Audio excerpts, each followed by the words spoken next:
This is The Top, where I interview entrepreneurs who are number one or number two in their industry in terms of revenue or customer base. You'll learn how much revenue they're making, what their marketing funnel looks like, and how many customers they have.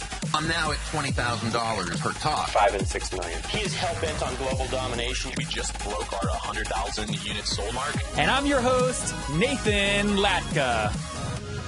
Many of you who I've met in person have seen my unbelievable dashboards that I built. You know, I'm an analytics-like crazy person. I love the data, and I love presenting the data in beautiful dashboards that my team can use on their mobile devices, their phones, and TVs throughout the office. Now, the way I do this without having to hire a big development team is at nathanlatka.com/analytics. It's using a company called Clipfolio, and I'll tell you more later on in the show how I use them. It's nathanlatka.com/analytics.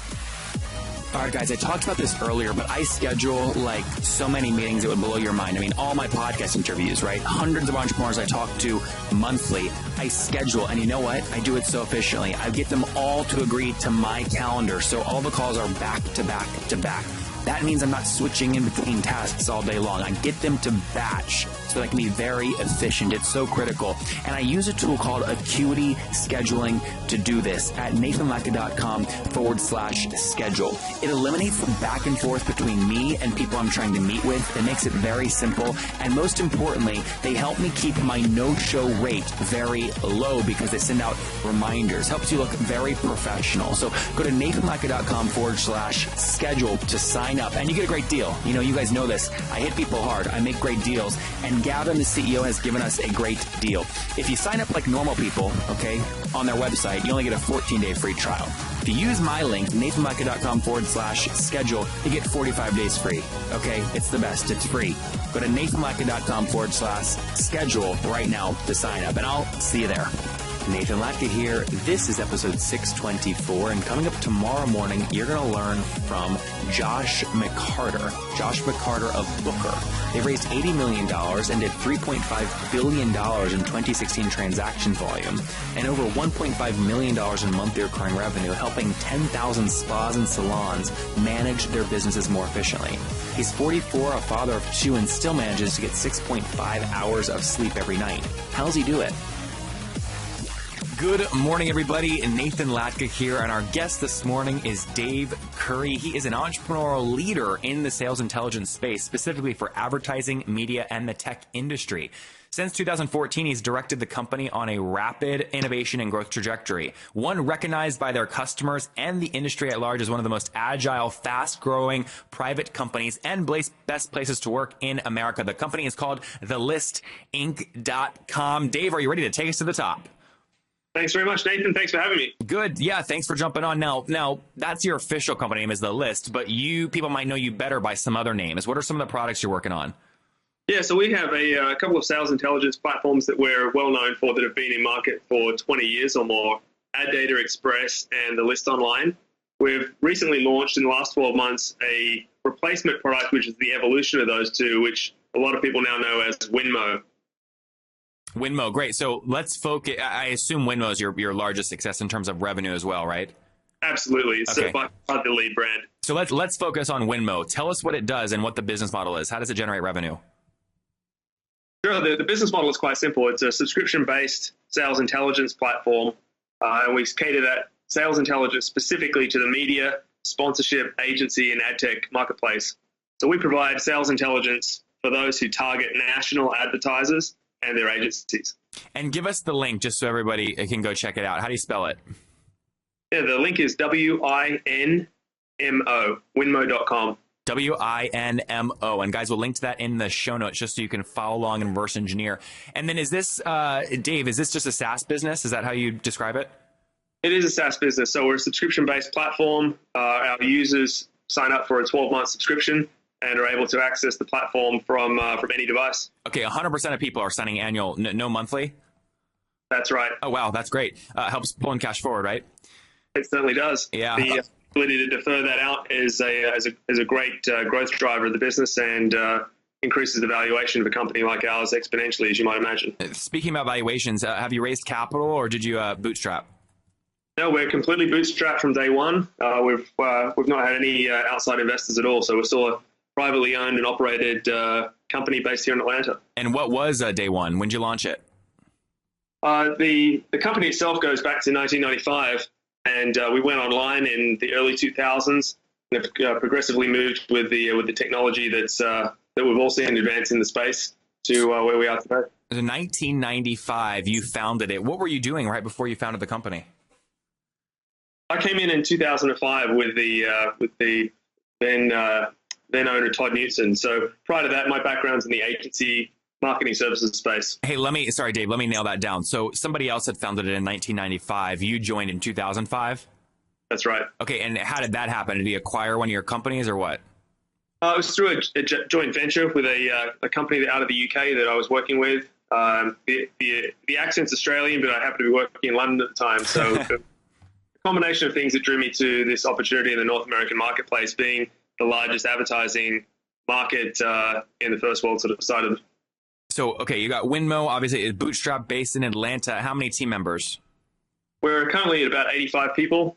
Great. And the vast majority of those are based here in our headquarters in Atlanta. We've got teams in New York and scattered throughout the country as well. And what is I don't want to get into like every customer cohort because I'm sure you have a bunch of them, but on average, what's the customer paying you per year? Our average subscription rate's relatively low. It's a nice low entry fee of around $6,000 to $7,000 based upon the subscription level they're signing up for. And then we charge an additional user rate between $400 and $500 per user per year. And just like a lot of SaaS platforms, the account base is built up by user or seats. It's more commonly known. But if I don't want to go, that's helpful to understand the levers. But if I just average across your base, you'd say on average it's $7,000 per year. That's about right. Okay. Yeah. And what is understanding that kind of annual contract value, help us understand some of the economics. So what are you willing to spend to acquire a new customer? So we look at customer acquisition a couple of different ways. Given a relatively low ACV, we're very deliberate in our marketing efforts. Up until 2014, we were spending a lot on paid search and a lot of the traditional advertising norms. What's a lot? Like how much? On average, on an annualized basis, somewhere in the vicinity of 100 to 150,000. Okay, this was in 2014. Yeah, we rapidly declined that down to around 50,000. So a third of that, and placed the remaining dollars into content marketing. So we made a deliberate move toward inbound marketing with content marketing, and we experimented with having outsourced people writing that content, but ultimately found that it was much more successful to bring those resources in-house. So that essentially went to salaries, $100,000. Exactly. Okay, and when you're a student now, in 2017, you plan to spend about $50,000 on paid acquisition, right? Where are you spending that? That would be specifically on Google AdWords. Very little from display advertising. We do a little bit of retargeting, but the cost per customer acquisition doesn't really work for traditional advertising platforms. What is your target for that number? So a target for the number is somewhere under $150 per qualified customer lead. Okay, qualified customer lead okay. So and then leads have to convert to customers. So if you average it, how many do you need to convert to one new customer? Dave, did I lose you? Yeah, sorry, I dropped out there for a quick second. No. I was just saying. So to get a marketing qualified customer, it costs you $150. How many marketing qualified customers do you need to actually get a new paying customer? So we're typically looking at about a 25% conversion rate to customer. Okay, so you need about 4. So if I take $150 times 4, it's $600. So that's a back of the napkin CAC target. Yeah, back of the napkin, it works quite well. Okay, slightly interesting. Across the different industries that we serve, slightly higher in media properties and publishers than it is in ad agencies, for instance. But that's a pretty good back of the envelope. Tell me more about those cohorts you're targeting. What are some of the other ones? We've got 4 key markets that we sell to in North America and the UK, but we also have the Winmo platform. So we sell to media properties and publishers. So anyone who sells time and space to a national advertiser. Within that, you've also got sponsorship, which are things like sports teams, large nonprofits. They're still selling time and space. It just happens to be on a foot of a NASCAR or the jersey or a stadium naming rights, that type of thing. Mm-hmm. We also sell to marketing services agencies. So anyone who buys, plans, or creates content that lives within media properties. Mm-hmm. And then the fourth one, our fourth pillar is tech. ad tech, and more recently MarTech companies. And we define those as anyone who has a technology that enables the buying, selling, placement, content creation, or analytics around how content operates and lives within media properties. Interesting. Good. And then walk us through. So obviously we have a good sense of CAC. How long are these customers staying with you in terms of years or months? Retention's great. We're not quite as high as something which is embedded into the sales and marketing ecosystem like CRM or marketing automation. Sure. We're the fuel or the food for that ecosystem. So the dependency on our platform for accurate contact information, sales intelligence, is really strong in all markets. But we also find it slightly stronger in the media space over agency, primarily because media companies are set up as sophisticated sales organizations, and agencies are more of a professional services category, of which sales is not as complex or highly valued as it is in the media space. So Dave, when you say retention is high, though, what's the number? What's high? So we look at it in a couple of different ways, both revenue and account. We aim for the 90s in terms of revenue retention rate on an annualized basis, and on an account basis, it breaks out quite differently into different pillars. And typically, we don't go into that on a public forum. Okay. Is it fair to say it's about the same though as revenue retention? Slightly lower than revenue retention because of the ability to upsell during the course of a year. Got it. Yep. From expansion revenue. Okay. So you're Exactly. not at a point yet. You're not at a point where you guys are at net negative revenue churn, right? Oh, no. Because Certainly from not. expansion revenue higher than everything you lose. Right. Yeah. Okay. Good. That's good to know. Okay. And then what about? So that helps us back into LTV. Now, do you assume when you're again doing this customer acquisition cost kind of calculations, do you assume a lifetime value in terms of dollars? Obviously, it's a guess, but how do you think about that? Lifetime dollars, we've never really been able to get a great handle on it. A couple of the reasons, when we started working in the agency space exclusively, there's a lot of the cycles that come and go within agencies, and the way that we look at retention rate is also really important. We calculate retention, both revenue and account, on a 90-day cycle. So if a customer doesn't renew within 90 days, they're considered a new sale. Say that again. Say that one more time. If a customer contract it does not renew within 90 days, we consider that at day 91. We consider that a new sale.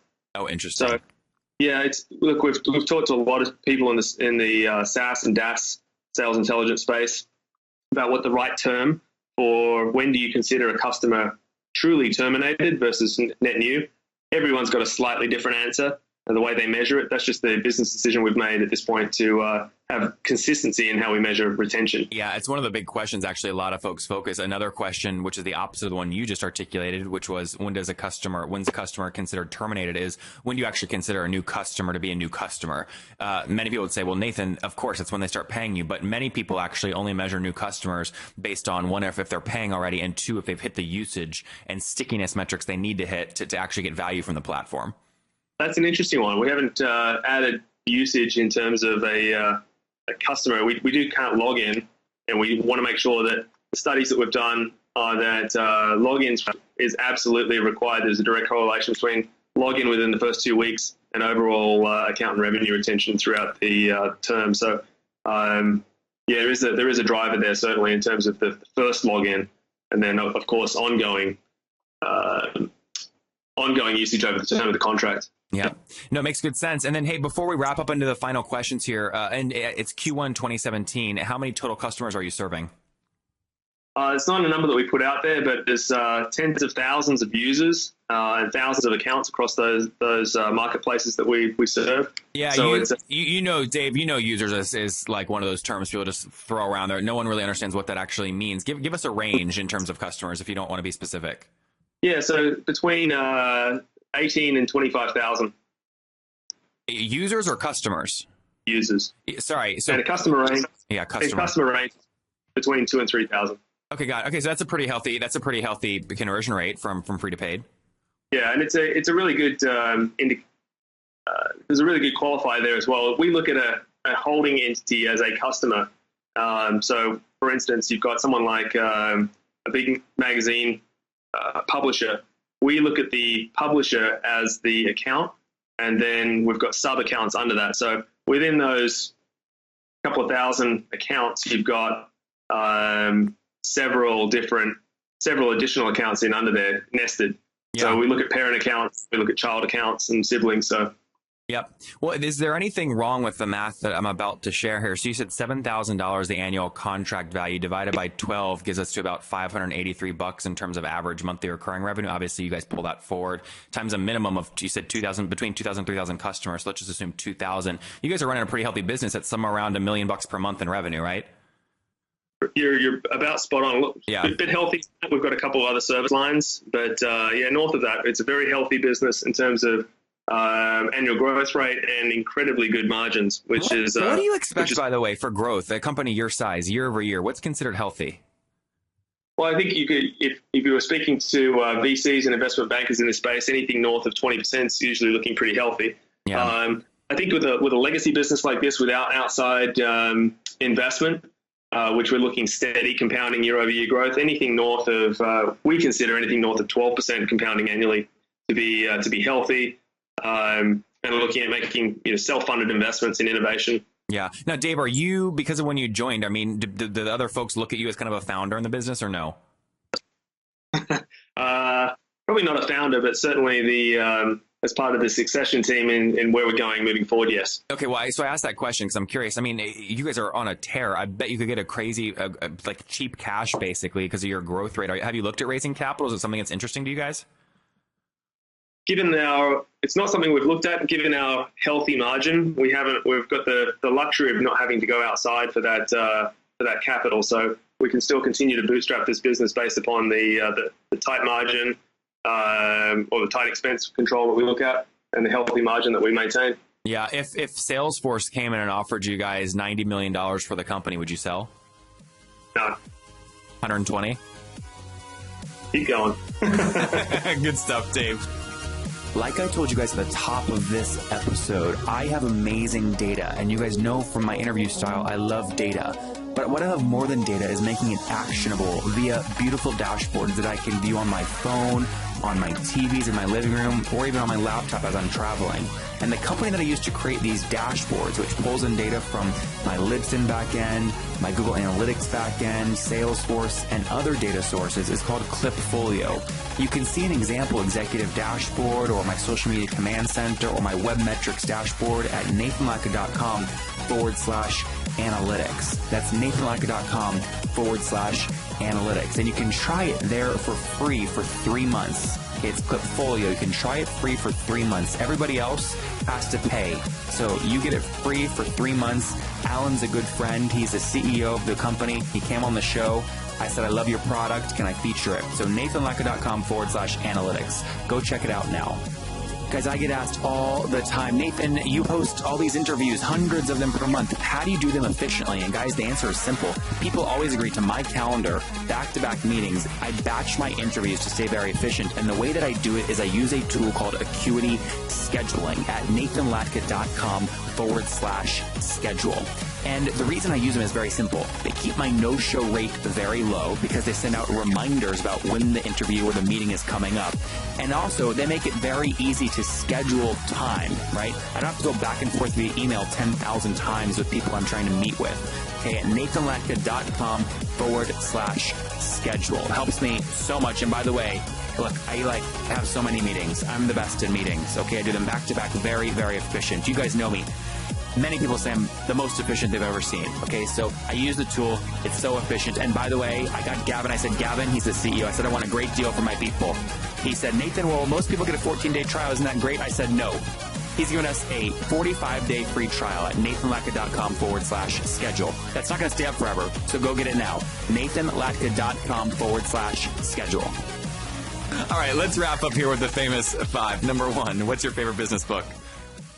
Favorite business book is actually one I'm reading right now. It's The Hard Thing About Hard Things. Ben Horowitz. Yeah, my favorite line in that book is, if you're going to eat shit, don't nibble. Right. I love it. Number 2, is there a CEO that you're following or studying? I'm a part of an organization called Vistage. I've got a group of CEOs that I work with on a month-to-month basis. The Atlanta tech village and the Atlanta tech industry is really strong. So I work with a diverse range of CEOs in the tech space, and then more diversely through Vistage. Pick one, though. Pick a CEO you're studying. CEO that I'm studying. I'm going to be honest with you, Nathan, there's not one that I'm studying. Who do you respect most? Who has you most excited right now? I'll tell you what, I've established a really good relationship and working respect for Kyle Porter at SalesLoft. Yeah. Local entrepreneur. He's done an incredible job with David Cummings and the team at ATV and the investment group in taking just the kernel of an idea over the last 3 or 4 years and really building it into a sustainable business model. And I'd say in the same breath, Eric Spett at Terminus has accomplished the same type of respect in the Atlanta tech community and beyond it by being able to take a different look at how targeted display advertising is taking track in the B2B space. Number 4, do you get 8 hours of sleep every night? Absolutely. And what's your situation? Married, single, do you have kids? Married to a fantastic Canadian wife with 2 kids, 2 boys. Wow. And how old are you, Dave? I'm 37. Birthday's coming up, 38 in May. Oh, so, very cool. Yep. So last question. Take us back 17 years. What do you wish your 20-year-old self knew? Balance is as important now as it was as you thought about it then. Being healthy is number 1. Work and everything else fall into place when you've got your priorities stacked up the right way. There you guys have it. Balance is key from Dave Currie, focused on building the Winmo platform, which is part of the parent company, The List, which we discussed, now serving well over 2,000 customers, doing somewhere around $1 million in monthly revenue, super healthy annual contract value average of about $7,000, super healthy, again, retention per year, somewhere up around 85-95%, spending and doing some testing on customer acquisition costs ranging in the $600 range. Again, their team of 85 people based mainly in Atlanta, helping folks understand, better track, and really empowering sales professionals to target advertisers more efficiently to win more business. Dave, thank you for taking us to the top.